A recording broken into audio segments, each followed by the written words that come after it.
Bueno, el tema que nos convoca es el tema del trabajo, el trabajo digno y el trabajo y la política. Voy a hablar de eso.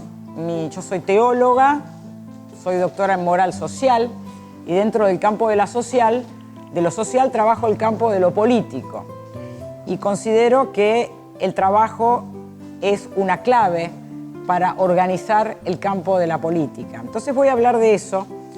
Y el Papa tiene un principio, uno de sus cuatro principios bergoglianos, donde él dice que la realidad es superior a la idea. Y ustedes saben que en la teología latinoamericana seguimos un método, un viejo método, que es el de ver, juzgar y obrar. Entonces a mí me gusta seguir eso cuando vamos a hablar de la política, porque justamente si acordamos con que la realidad es superior a la idea, cualquier discernimiento que hagamos tiene que partir de la realidad y no de los imaginarios. Los imaginarios que construimos nosotros, naturalmente, pero que también están muy inducidos por los medios. Entonces, sin darnos cuenta, ustedes y yo somos víctimas de esas interpretaciones a partir de las cuales luego juzgamos. Entonces, los invito a hacer el ejercicio de mirar la realidad, informarse a través de diversos medios, de los amigos y de los enemigos, y también de los medios de otros países y de otros continentes, porque no se puede entender la realidad separada de un concierto internacional. El contexto nuestro es un contexto particular, el argentino, es un contexto que se incluye en un contexto latinoamericano, que también es muy particular, pero también Latinoamérica está incluida en un contexto mundial. Entonces, a veces hay afinidades de contextos entre los países latinoamericanos, africanos y parte de los países asiáticos, y no tanto a veces con contextos americanos europeos, pero tenemos que conocerlo para poder hacer una buena interpretación de lo que está pasando en nuestra realidad. Entonces, los invito a hacer ese ejercicio. El panorama hoy en el mundo, en los últimos días, es bastante crítico, pero hay que dar buenas noticias, dice el Papa, ¿no? No hay que ser profetas de calamidades, así que vamos a empezar a ver una realidad que es bastante cruda, pero creo que podemos entenderla y modificarla. Entonces no es una profecía del fin del mundo, sino más bien una interpretación que nos permita hacer una buena lectura de eso. Lo que estamos viendo hoy, si lo tuviéramos que reunir con una frase, es el pueblo en la calle. Lo estamos viendo en Bolivia, lo estamos viendo en Chile. Esos son los que más nos llegan en Argentina, ¿no? Hoy Bolivia opacó lo que está pasando en Chile, pero tenemos la misma situación en Haití. Hoy llegaron las imágenes de Polonia. Entonces, la situación es grave y estamos en un escenario nuevo. A veces se comete el error, todos cometemos, de utilizar categorías ya conocidas por nosotros, que es donde nos movemos más cómodos, para interpretar lo que está pasando. Y esas categorías, según mi modo de ver, que son las categorías del siglo XX, hoy son insuficientes para entender el escenario político local e internacional. Los saltos tecnológicos en las relaciones de producción hacen que los escenarios se hayan modificado. Entonces, para entender lo que está ocurriendo, no es que tenemos que desconocer el saber que se ha construido hasta ahora, tanto en la teología como en la política, como en las ciencias sociales, pero sí estamos obligados a empezar a pensar esta realidad y construir nuevas categorías para poder intervenir y dar soluciones que no sean violentas, que sean de diálogo social. El pueblo está en la calle y si uno lo lee de una manera simple, lo que están pidiendo es muy poco. Están pidiendo sobrevivir.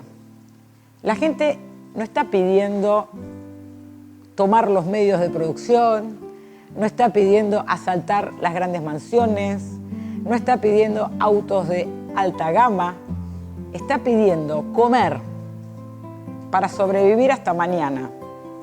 Y además, no está pidiendo que le regalen la comida, está pidiendo trabajo para ganarse ese pan. Es algo muy simple. Los pobres son muchos y solo están pidiendo trabajo para ganarse la comida. Los pobres son muchos más que los ricos. Si salen caminando nos pisan. Sin embargo, todos les tienen miedo y no hacen nada. Están en situaciones terribles y están padeciendo situaciones terribles y lo único que piden es un trabajo para ganarse el pan, para sobrevivir hasta el día siguiente. Eso es mucho más simple de entender que todas las interpretaciones económicas. Y esa es la cara humana de esto. El Papa habla de las 3T, tierra, techo y trabajo, ¿verdad? Estas 3T son claves porque lo que quieren es un trabajo para tener un techo digno donde vivir y una tierra para trabajarla. La palabra tierra es clave en Latinoamérica, es clave. Vamos a empezar por la T de techo. Hace 2 años estuve en un seminario internacional que se hizo en Roma sobre lo que el primer mundo llama los homeless, ¿no? Que son los que viven en la calle. Y el título de mi ponencia era Los sin techo. Entonces los organizadores me dijeron, no, usted está equivocada la traducción. Acá no los llamamos sin techo, acá los llamamos homeless. Y yo les decía que no, que eran 2 categorías distintas porque responden a 2 realidades diferentes. Bueno, no quedaron muy conformes, pero por suerte el cardenal Turkson, que es el que está a cargo del Dicasterio para el Desarrollo Humano Integral, inauguró la conferencia hablando de los sin techo. Entonces eso dio un poco de legitimidad a una teóloga que además de ser latinoamericana era mujer. Entonces saben que empezamos -10 cuando... Y en ese orden, ¿no? Por ser teólogos, por ser latinoamericanos y además por ser mujeres. Pero es muy importante entender esta diferencia, porque ¿qué es un sin techo, no? En el caso de ellos hablan de los homeless como aquellas personas que, por supuesto, por causas sociales, están en la calle. Por causas sociales que los excluyen de la familia, los excluyen del mundo simbólico de la cultura, y en general se trata de individuos que están en un estado de mucha desprotección, muy marginados, pero no es la realidad nuestra. Acá el sin techo es otra cosa, es una familia completa en la calle. Una familia que no es que tiene problemas para entrar en el mundo simbólico de la cultura. Es una familia que podría entrar perfectamente en ese mundo simbólico de la cultura, solo que se les cierran las puertas.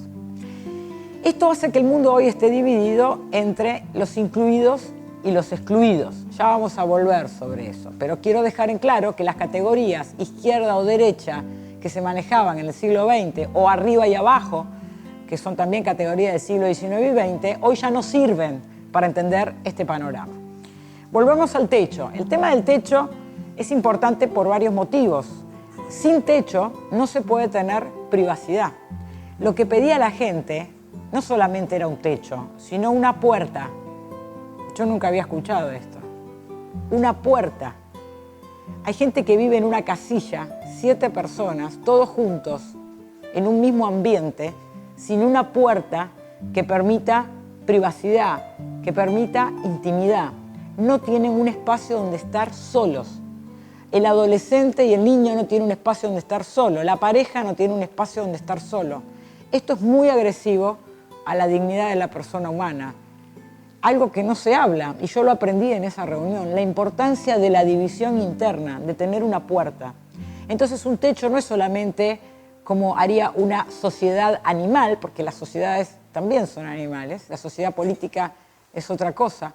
No es solamente un techo que me va a cubrir de las inclemencias del tiempo. El techo es lo que me permite, un techo digno, es el que me permite tener una familia, es el que me permite cobijar una familia, es el que me permite ser parte de esa familia de manera digna. Además, es el que me permite criar a mis hijos y cuidar a mis abuelos. Un espacio, una casa, una vivienda que tenga un espacio para nuestros abuelos. Hay muchas construcciones que se hacen en Latinoamérica con créditos, con préstamos, con proyectos internacionales, pero que no son dignas. Son espacios donde una familia numerosa, que es como generalmente son las familias de todos los que están pasando necesidades, no tienen intimidad para todos sus hijos y no tienen un espacio más para cuidar al abuelo o al tío o a la tía que está enfermo y que no tienen dinero ni una cobertura social para ponerlo en un geriátrico o en un asilo. Entonces, cuando hablamos de techo, es más que un techo para cubrirme del frío y la lluvia. Tiene que ver con la dignidad, tiene que ver con todo el conjunto de la familia. Esto es un problema que no tienen en otros países, porque la familia ampliada que tenemos en Latinoamérica no es lo mismo que tenemos en Europa o en Estados Unidos. Las familias están más divididas. Aquí vivimos en Latinoamérica toda la familia en un mismo estado, en una misma provincia, en el mismo barrio a veces. Nos podemos ver, nos podemos visitar. Esta realidad no es así en los países nórdicos. Los padres viven en un lugar y los hijos a los 17 años se van a vivir a otra punta del país para hacer su vida universitaria y vuelven a visitar a la familia el día de Thanksgiving, ¿no? Más pasajes se venden en ese día que en cualquier otro. No es nuestra realidad. Entonces, con este ejemplo del techo, estoy explicando que cada pueblo tiene su particularidad y sus problemas. Los problemas están contextuados, no así las causas. Las causas están globalizadas. Ahora bien, el tema de la tierra, antes de entrar en el tema del trabajo. Ustedes habrán escuchado hablar de un economista joven, que hoy es uno de los más importantes en el mundo, que es Thomas Piketty. Y él publicó un libro, ahora ya salió el segundo, todavía no lo pude leer, sobre las ideologías porque solo está en francés, un idioma que todavía no puedo leer, pero estoy esperando que aparezca. Pero su libro anterior se llama El capitalismo en el siglo XXI. Es una obra muy linda, invito a que la lean. Generalmente no se leen los libros de economía porque creen que son puros números, pero no es verdad. La economía es una disciplina social. Y ahí Piketty, en un análisis excelente que hace a lo largo de 10 años, estudiando la acumulación de la renta, él dice que el problema no es la pobreza, sino la riqueza. Que la pobreza es una consecuencia de la riqueza. Que el problema es la acumulación de la renta. Que de seguir así, en pocos años, la renta va a estar acumulada en el 10% de la población mundial. Es decir, el 90% de la renta va a estar en manos del 10% de la población mundial. Es más, en el primer percentil, dice él. Entonces, él dice, el cambio es cultural, como dice también el Papa Francisco. El cambio es cultural. No es un problema económico ni un problema político. Es un problema cultural. Lo que hay que cambiar es la percepción de la riqueza. Nosotros estamos muy acostumbrados a hablar de la pobreza. Se gastan millones de dólares en el mundo. Ustedes no se imaginan cuánto en hablar sobre la pobreza. Congresos, debates, viajes de un lado para el otro, para lo que estoy haciendo yo ahora, para contar cómo viven los pobres acá y allá. Pero esto es una trampa, porque hablar de la pobreza invisibiliza la riqueza. A punto tal invisibiliza la riqueza que cuando uno ve en las revistas como Hola o Caras a los ricos exhibiendo su riqueza, nadie lo percibe como un robo, ni como corrupción, ni como un crimen. No se percibe así, se percibe como algo deseable, como algo a alcanzar. Entonces es muy importante ver que cuando nos muestran a un pobre, siempre nos lo muestran en el delito. Los pobres son noticias cuando cometen delitos, cuando cometen crímenes. Sin embargo, los ricos siempre son noticia cuando alcanzan el éxito. Esto hace que se perciba a unos como virtuosos y a otros como ociosos y criminales. Por eso es importante, Piketty, no estoy citando una encíclica ni un religioso, estoy citando un economista que además se declara no ser de izquierda y además se declara agnóstico. Entonces, a través de sus estudios dice, el problema es la percepción de la riqueza. Tenemos que empezar a percibir cómo se produce y cómo se acumula esa riqueza. Y cuando vemos eso, él dice, no es lo mismo en Europa que en Latinoamérica. Él dice, la productividad en Europa es alta, en Latinoamérica es muy baja. ¿Cuál es el origen de la productividad en Europa que alimenta esta acumulación de la renta? Bueno, es una economía industrial avanzada, donde la democracia liberal y representativa funciona, dados estos niveles de cultura y de distribución de la renta, con todos los problemas que Europa tiene y que son muchos. Sin embargo, dice él, en Latinoamérica el origen de la riqueza es otro. Tiene que ver con la concentración de la tierra. Tiene que ver con la concentración de la tierra en pocas familias. Entonces, es un país de baja productividad en el sentido industrial, pero es un continente que vive de la exportación de sus recursos naturales. Y esos recursos naturales están concentrados, la tierra concentrada en pocas familias, además del extractivismo. Entonces, es muy importante ver esta percepción. Por eso es importante en Latinoamérica las 3T: tierra, techo y trabajo. Hablé del techo, luego voy a hablar del trabajo, pero no quería descuidar el tema de la tierra. El tema de la tierra es fundamental en las peleas políticas y sociales latinoamericanas. ¿Por qué es fundamental? Porque, bueno, hoy otra de las evidencias que nos da esta realidad es el peligro del Estado.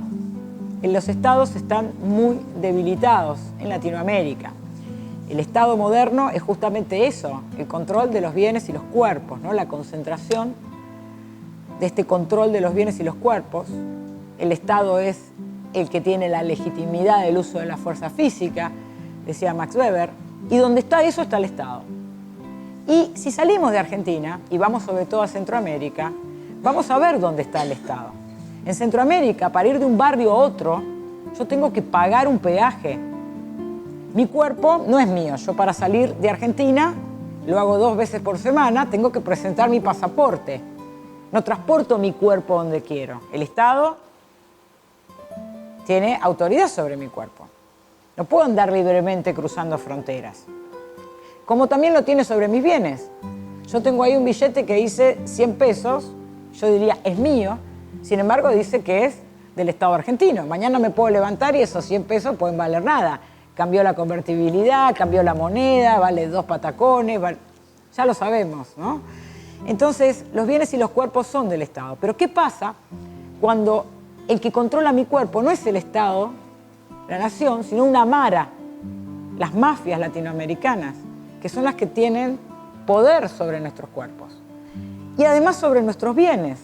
Porque el gran problema de las mafias latinoamericanas, que comúnmente llamamos narcotráfico, es que hoy no controlan solamente las drogas, controlan la exportación de los recursos naturales de la región, que se están negociando por fuera de los estados. Los estados dejan de percibir esas contribuciones. Entonces el tema es bastante grave.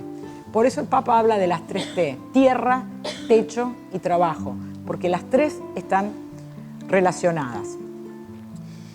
Ahora bien, esta situación de las 3T, que es un clamor, como dice el Papa, es el clamor del hermano y de la tierra, eso es lo que dice Laudato Si'. Laudato Si' es una encíclica que no está pensando objetivos, que no está ideando objetivos, sino que toma como un objetivo dado esta realidad. Dice, esta realidad es el clamor de los hombres y de la tierra, que ambos están siendo explotados. No tengo que pensar ningún objetivo ni siquiera ya como cristiano, como un ser humano de este mundo. El objetivo me está dado. Hay hombres y hay una tierra que está clamando porque está en peligro la vida de los hombres, la vida en el planeta, por 2 causas: por el futuro del trabajo, que está amenazado, y por la crisis ambiental. Por eso el Papa habla de una crisis ecológica, porque es una crisis que amenaza la vida toda y que tiene 2 variantes: la crisis ambiental por un lado y la crisis social por el otro lado. Estamos muy acostumbrados a que se diluye la importancia de la crisis social porque se habla demasiado de la crisis ambiental, igual que se habla demasiado de la pobreza y nada de la riqueza, pero la encíclica habla de 2 crisis, la crisis social.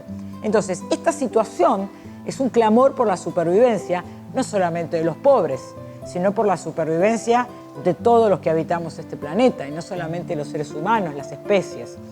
Ahora bien, ¿cuál es la solución a eso? La organización política. Y estamos en un momento de caos. Esto lo están diciendo hoy los principales teóricos de la política internacional. Estamos en una situación de caos.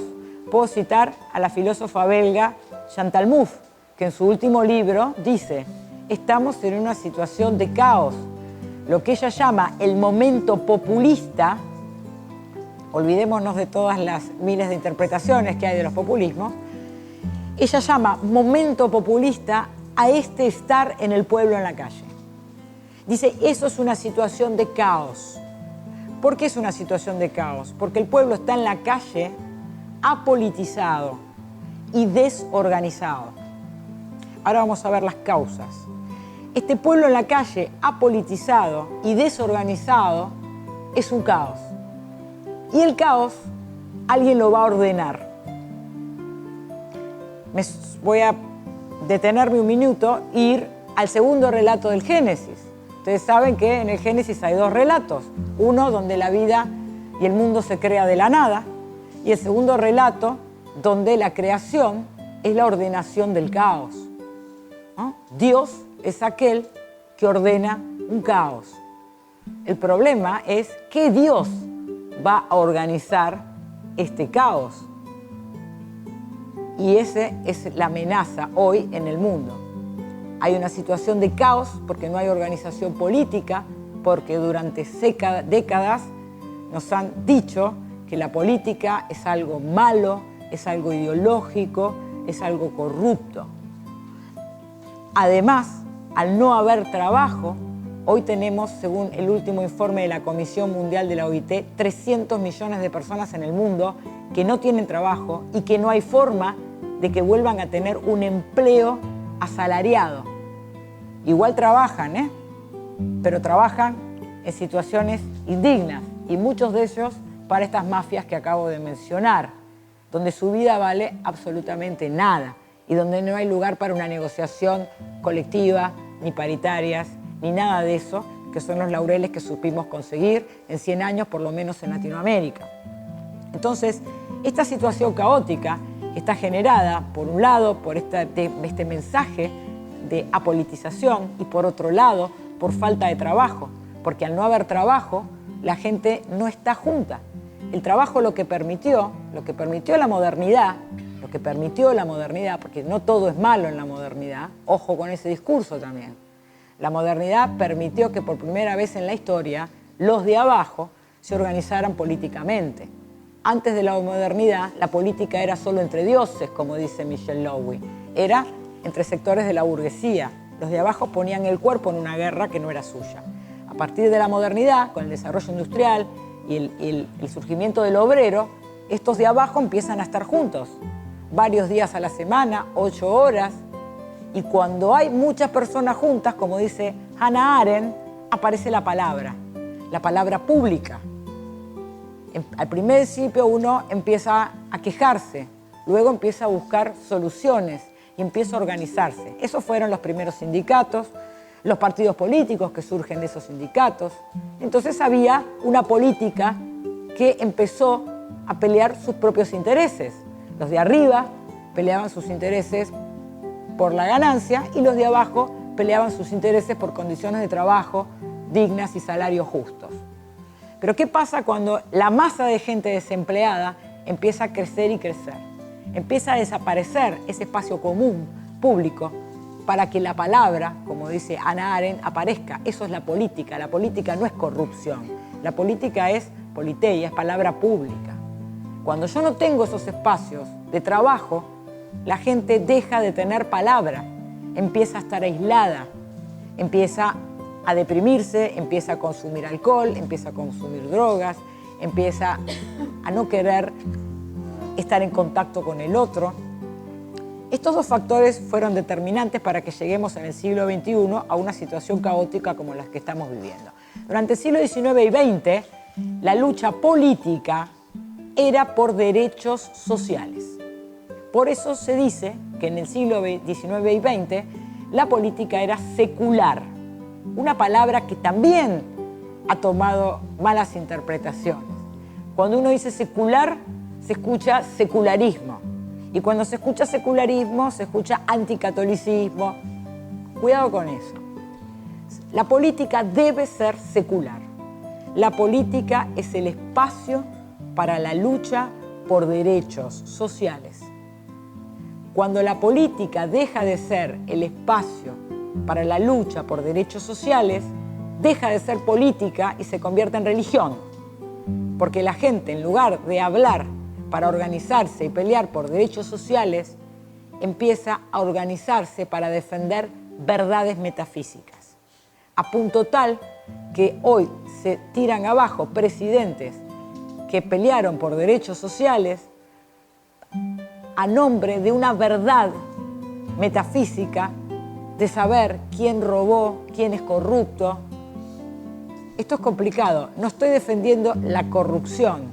Lo que estoy diciendo es que el lenguaje metafísico, por buenos y malos, desplazó el lenguaje de los derechos sociales.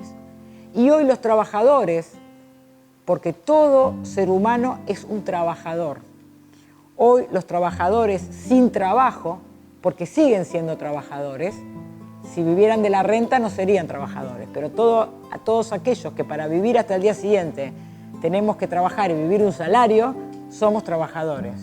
Aunque no tengamos trabajo, seremos trabajadores desocupados en el siglo XX y hoy, como dice el Papa Francisco, descartados, porque dada la estructura del trabajo no hay forma de emplear a esa gente.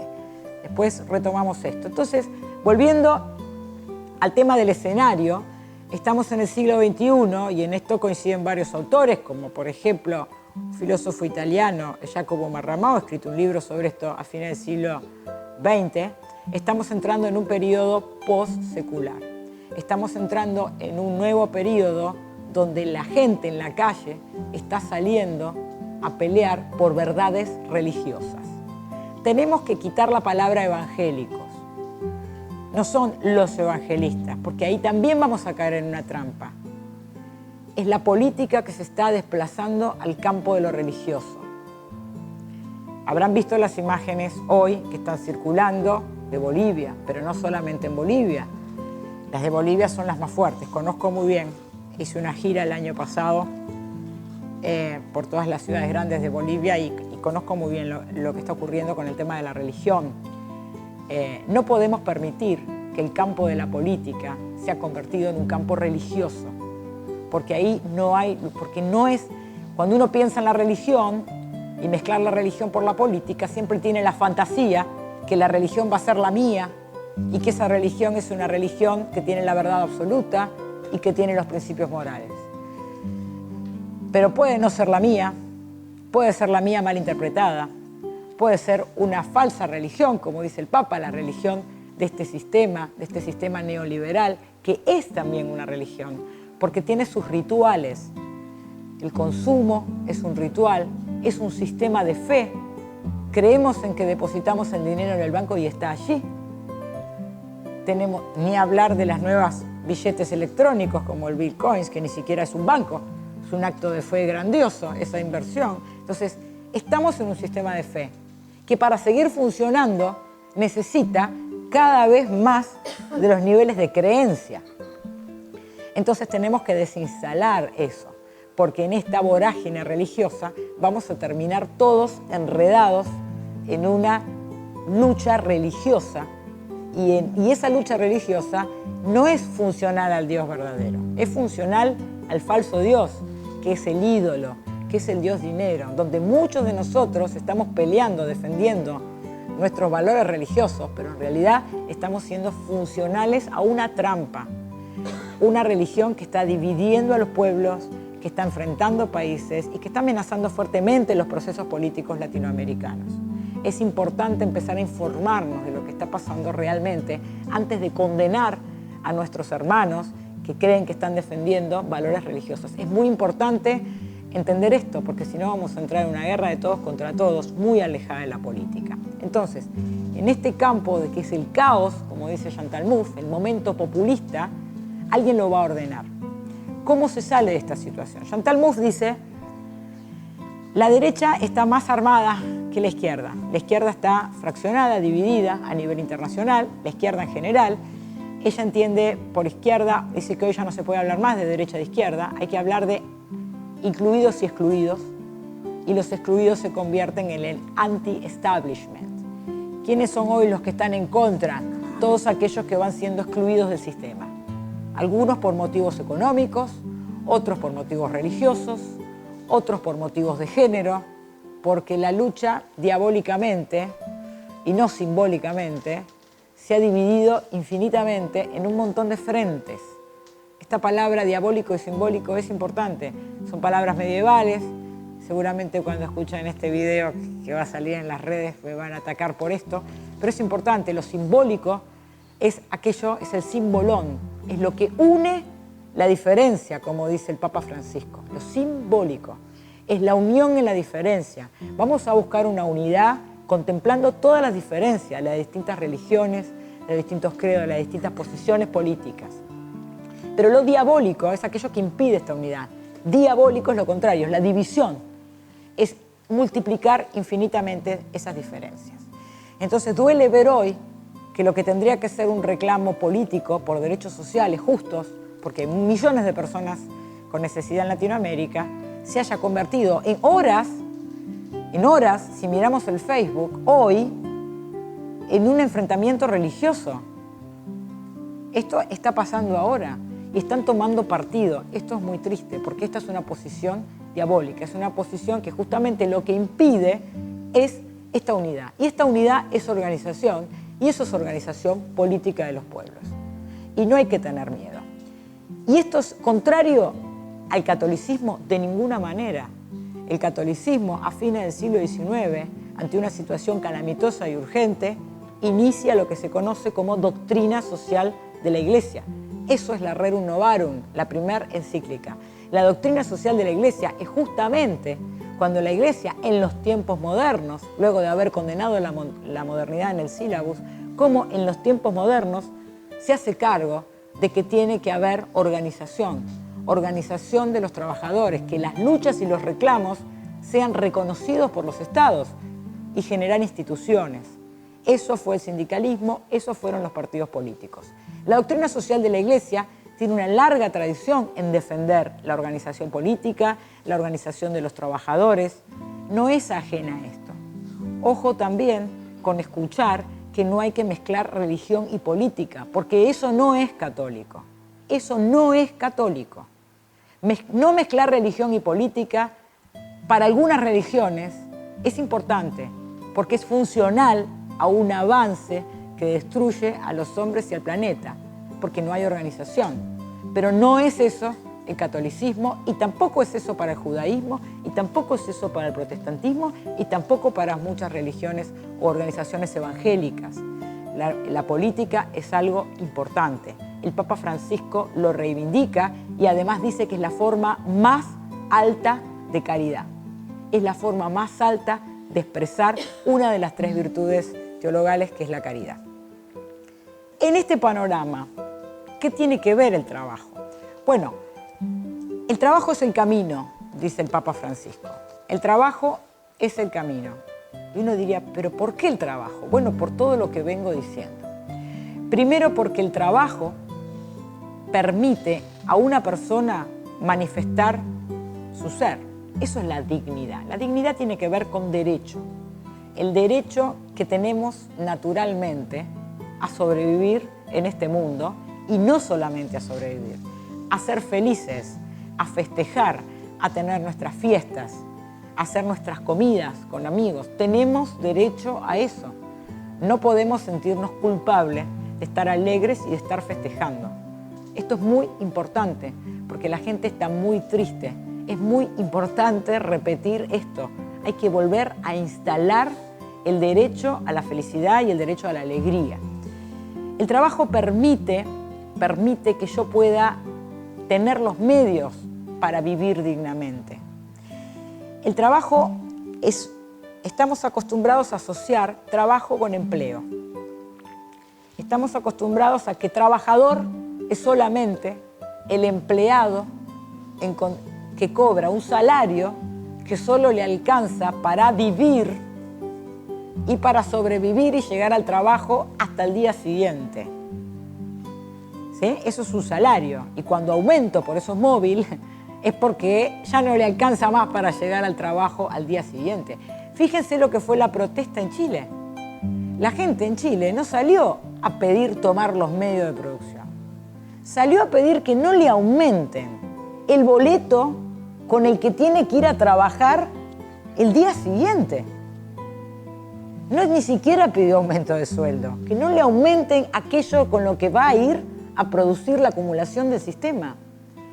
Entonces, el trabajo está asociado a que tiene que ser duro, que me paguen poco y pasarla mal. Así me decían mis alumnos de la universidad. Profesora, usted no entiende, trabajo no es eso. Trabajo es que me paguen poco, que la pase mal y que no me guste. Porque claro, se asoció el empleo asalariado en condiciones de explotación al concepto de trabajo. Pero cuando la Biblia dice, trabajarás, es un esfuerzo con el sudor de su frente, eso no significa explotación. Son dos cosas diferentes. Todos los que estamos acá, si estamos acá a las 6 de la tarde y tenemos 2 horas para escuchar esta charla, es porque estamos incluidos. Más, menos, o sea que todos los que estamos acá tenemos trabajo. Algunos tendremos trabajos más creativos, otros menos creativos. Pero todos sabemos que aún los que estamos haciendo lo que nos gusta, que hemos tenido la suerte de trabajar en lo que nos gusta, es mucho esfuerzo. Nos cansamos, dejamos la vida en eso muchas veces. Pero no es explotación. Explotación es otra cosa. Entonces, estamos acostumbrados a asociar que trabajo es solamente eso. Entonces, perdemos de vista la verdadera dimensión del trabajo. El trabajo tiene que ver con el modo en que el ser humano puede expresar su humanidad. Eso es la dignidad. ¿Por qué? Porque no solamente Dios es creador, según nuestro credo. El hombre también es creador. El hombre también no solamente es creador, a imagen y semejanza de Dios, sino que es co-creador con Dios en esta creación en la que vivimos.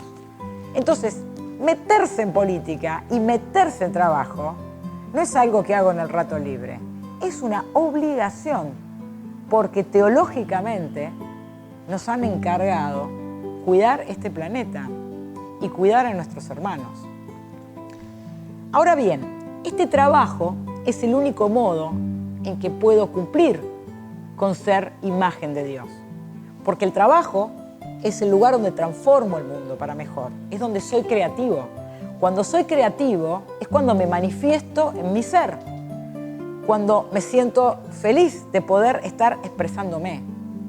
Y me siento más feliz cuando este trabajo que hago es reconocido por el otro. Eso es el amor. Todo lo demás es romantiquería barata. El amor es reconocimiento. El amor es reconocimiento, pero es reconocimiento del otro, reconocerle la labor que está haciendo, lo bueno que está haciendo para mí en este mundo. Eso se paga, no se dice gracias. Eso, mientras vivamos en el capitalismo, se paga con dinero. Es el modo que tenemos de hacerlo, porque también han instalado en la cabeza de la gente que es vergonzoso pedir dinero. Es vergonzoso hacer trabajo por dinero. Y nos dicen que lo único que te importa es la plata. Y así tenemos un montón de gente humillada para ir a pedir que por favor le paguen un poco más porque no puede llegar hasta el lugar del trabajo. Entonces tampoco caigamos en la trampa de que pedir dinero como modo de reconocimiento es algo malo. En este sistema es el modo de intercambio. Entonces, el reconocimiento y el amor por el otro es un pago justo. Ese es el modo de reconocimiento.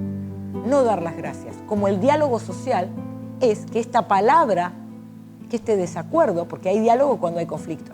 El diálogo social supone el conflicto. Si no, no necesitaríamos de diálogo social.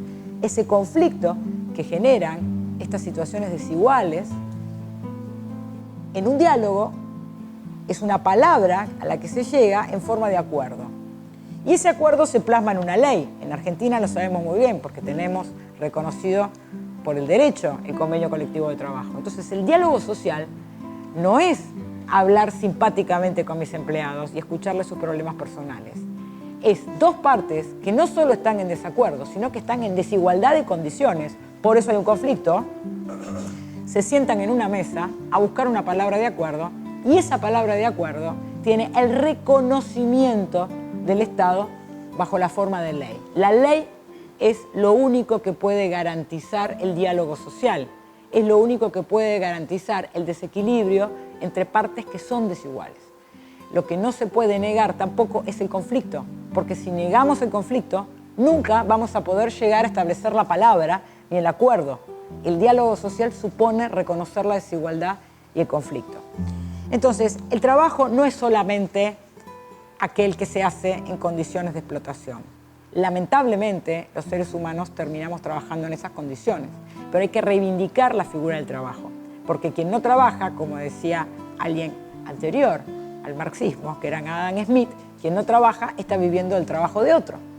Entonces, hay que volver a instalar la dignidad del trabajo. La gente se avergüenza de decir que trabaja, le da vergüenza decir que viene de una familia de trabajadores. El trabajo se convirtió en algo humillante y hay que volver a reinstalar el valor y la dignidad del trabajo y hablar de lo vergonzoso que es no trabajar y vivir del trabajo de otros. Esto parecen cosas muy simples, pero es importante, de acuerdo a los niveles en que los movemos, poder instalar esto. Porque todo este caos que se está produciendo socialmente en Latinoamérica, que tiene que ver, como dice Thomas Piketty, con un sistema impersonal, que logró estos mecanismos de acumulación de la renta y que dejó, no ya fuera del trabajo, sino fuera del empleo, aún en condiciones de explotación, a 300 millones de personas y va por más, es la causa real de esta situación que vivimos hoy en las calles latinoamericanas. La causa sigue siendo un sistema económico que mata, como dice el Papa. Un sistema económico que ha llegado a niveles tales que ha provocado tanto aislamiento entre la gente que hace imposible la organización política. Entonces me parece que es interesante desinstalar que la causa de estos enfrentamientos, que hoy está llevando a guerras civiles, esperemos que no sea así, son problemas de religión. No son problemas de religión. La religión es un enmascaramiento de los problemas económicos y sociales reales, como lo era antes de la Revolución Industrial. Estamos viviendo ese momento. Ahora bien, ¿por qué el sistema es impersonal? Esto también es importante recalcarlo para entender el problema de la dignidad del trabajo, porque no es el sistema, uno tiene la fantasía, y nos gustaría que así fuese, que hay responsables, que hay 10, 20, 30, 100 personas responsables. Sin embargo, la última cabeza se cortó en la Revolución Francesa. Hoy, ¿a quién iríamos a decapitar? Este sistema que se llama capitalismo es un sistema de relaciones despersonalizantes que ocupó el lugar de un Dios y, como todo Dios, organiza el caos a su imagen y semejanza. Entonces, como el sistema no es una persona, lo que genera son seres humanos despersonalizados y divididos. Esto es importante entenderlo. Ahora, cuando el responsable es una persona, es fácil. Yo me puedo sentar, hablar, dialogar, cortarle la cabeza, pero no estamos frente a una persona, estamos frente a un sistema. Hace un par de meses hubo una catástrofe en una fábrica de producción de ropa en África, donde murieron mujeres por un desperfecto eléctrico que se hubiese arreglado con unos pocos dólares. Cualquiera de nosotros pudo haber pagado eso. Sin embargo, nadie lo hizo. ¿Por qué? Porque había que pedir una autorización, a todo un sistema de administración económico de una empresa que impidió que llegaran unos pocos dólares que hubiese evitado la muerte de todas esas mujeres. La división del trabajo no es un dato menor. Esta división del trabajo es división de responsabilidades. ¿Por dónde empezaríamos?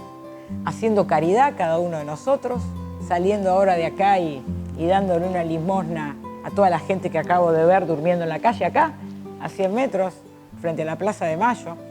Entonces, es importante entender que estamos en un sistema, como dice el Papa, que mata, que es un sistema despersonalizado, al cual no podemos atacar. O sea, ¿qué hacemos? ¿Ponemos presos a todos? ¿Por dónde empezamos? Entonces, es importante, el Papa dice, la solución viene de abajo. Y esto hace mucho ruido. Una de las intervenciones más importantes en términos políticos del Papa fue el discurso que da en Santa Cruz de la Sierra, donde él va a preguntarle a esa gente que está absolutamente excluida del sistema, pero no de la vida, no de la cultura y no del saber. Están excluidos de este mundo simbólico que armamos, pero tienen su propio saber y su propia comprensión y sus propias necesidades y sus propios anhelos. A esa gente el Papa le fue a preguntar qué hacer. Pregunta importante en la política, ¿no? A esa gente le fue a preguntar qué hacer. Claro, cuando este papa llega a Europa y dice, la solución viene de los de abajo, esto es muy duro, es muy difícil de entender. Porque todos nosotros que estamos incluidos y estamos en el lugar del saber, ¿cómo yo le voy a preguntar qué hacer a una persona que ni siquiera pudo entrar en este mundo simbólico? Está fuera justamente porque no supo cómo entrar. No conoció los mecanismos de cómo opera el sistema para poder colgarse de algún lado. ¿Cómo esa persona que no pudo entrar a este sistema me va a decir qué hacer? Bueno, dice el Papa, justamente porque como no pudo entrar a este sistema, ahí todavía tenemos un nicho virgen que está luchando por la vida y al cual deberíamos escuchar. Pero no es solamente eso. Empezar por los de abajo es porque los grandes cambios en la historia de la humanidad siempre vienen de abajo. La República Romana nace así, por un reclamo y una huelga que hacen por la concentración de los granos y obligan al Senado a nombrar un tribuno y empezar a encontrar algún acuerdo. Los cambios, los derechos sociales, las 8 horas de trabajo, la educación pública, siempre viene desde abajo. Los de abajo son los que empiezan a manifestarse. La palabra manifestación, nosotros usamos, hay una manifestación, ¿no? Pero esta palabra tiene que ver mucho con el ser. La manifestación es la epifanía, es el aparecer de la persona. Eso es la dignidad. Cuando la persona aparece, está y habla en el lenguaje que le dejan, que no es el lenguaje de la palabra, porque el lenguaje de la palabra está prohibido para esos sectores. Es el lenguaje de las manifestaciones públicas, del ruido en la calle, del bombo, de la corneta, o tristemente de estos enfrentamientos, como veía hoy en las imágenes correr a la gente del alto al bajo con unos palos en la mano, ¿verdad? Que se van a enfrentar a armas de fuego. Entonces, eso es una manifestación. Por eso la pregunta desde la teología del pueblo no es qué es el pueblo, sino dónde está el pueblo. Y el pueblo está hoy en todos aquellos que son excluidos de un sistema. Por eso no hablamos más de izquierda y derecha. Este pueblo está sufriendo, está en las calles, alguien los está organizando o los pretende organizar a partir de un periodo postsecular, diciéndole que se está luchando por religiones, por verdades religiosas, y no es verdad eso. Entonces, cuando el Papa dice el cambio empieza por abajo, es porque los de abajo, con sus luchas y con sus modos de hablar, que no son el de la palabra muchas veces, son otros modos, con el arte, con las formas de manifestación que tienen, y esa es su dignidad, son los que van a presionar para que estos cambios ocurran. Pero esto es a través de la organización política. Y el trabajo es clave, porque el trabajo no solamente me da la posibilidad de ganar el pan para sobrevivir. El trabajo es mucho más que eso. El trabajo no es solamente un medio para sobrevivir hasta el día siguiente. El trabajo es lo que hace que yo esté en contacto con otros todos los días, que tenga un horario para salir de mi casa, que me den ganas de cambiarme, de peinarme, de vestirme, que haga amigos, que consiga mis parejas, que arme deportes, que participe en debates de política, o en debates de cine, o en debates de música, que arme una banda de música entre los chicos, que arme obras de teatro. Eso hace el trabajo. El trabajo me permite estar en contacto con otros. Si no tenemos trabajo, no hay forma de organizar a la gente. Entonces, me parece que es muy importante desinstalar esta idea de que el trabajo es solamente explotación. El trabajo es el único camino a la dignidad. Me parece que hay que desinstalar la idea de que toda cosa corrupta y que no me gusta es populismo. Populismo es algo más importante, es toda esta gente que está excluida, que se está articulando, que está saliendo a la calle, pero que está desorientada. Se necesita que se organicen y no organizarla. Ninguno de nosotros va a ir a decirle qué hacer, nos dice el Papa. Ellos mismos son los que tienen que encontrar la salida. Pero lo que sí tenemos que estar atentos es que no se convierta eso en una guerra religiosa, en una guerra de creencias, porque no es verdad. Porque de esa manera seguimos invisibilizando las verdaderas causas, como señalan no solamente en la Laudato Si, sino autores que ni siquiera tengan que ver con el credo católico. Me gustaría entonces cerrar con un tema y abrir a las preguntas, que es el tema de algo que un filósofo que se llama Kant hablaba de los 3 trascendentales, ¿no? El amor, lo bueno, lo bello y lo verdadero, ¿no? Lo bueno, lo bello y lo verdadero van de la mano. Nosotros estamos cada día más bombardeados por ver fealdad en todo aquello que no ha sido incluido en el sistema. Los vemos feos y como los vemos feos, no los vemos buenos, entonces los criminalizamos. Y como no los vemos ni lindos ni buenos, tampoco les creemos. Entonces rompemos toda posibilidad de abrir un diálogo social. ¿Cómo empezar a cambiar esta imagen? La estética tiene mucho que ver. ¿Cómo empezar a ver la belleza donde nos dicen que solo hay fealdad? Y el lenguaje del arte es muy importante, porque es un lenguaje que está por fuera de esta palabra hegemónica, mediática. Es un lenguaje que me puede mostrar la belleza donde hasta el día de hoy solo veo feo. Donde me puede mostrar, y solamente cuando yo perciba que ahí donde todo es feo hay belleza, entonces voy a verla como buena y voy a verla como verdadera y voy a empezar a escucharla. Entonces es muy importante para todos aquellos que trabajamos con esta gente que ha sido excluida, que no solamente hoy es de los sectores bajos, también de los sectores medios. Y eso es muy importante también tenerlo en cuenta, cómo encontrar modos de generar un diálogo y de hablar con ellos. Y me parece que el lenguaje de la estética es muy importante, porque es un lenguaje frente al cual todavía no se han levantado defensas mediáticas.